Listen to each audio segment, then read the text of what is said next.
Kita sangat bersyukur bahwa masyarakat yang melaporkan MM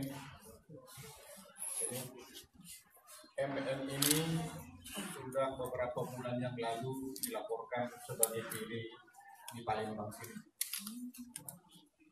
Dari beberapa bulan lalu, dan rumahnya juga difoto-foto oleh masyarakat, dilaporkan ke Badan Narkotika Nasional dengan uang hanya 18 juta rupiah, tetapi baru dibayar 5 juta rupiah.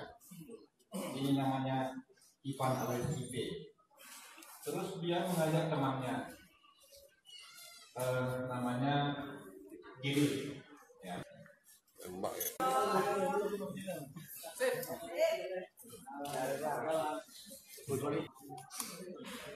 Informasi yang kita peroleh dari masyarakat itu cukup berani karena memberikan ini Pak, ini bandar, ini rumahnya, ini juga di diskotik RG kita temukan lagi 9 orang.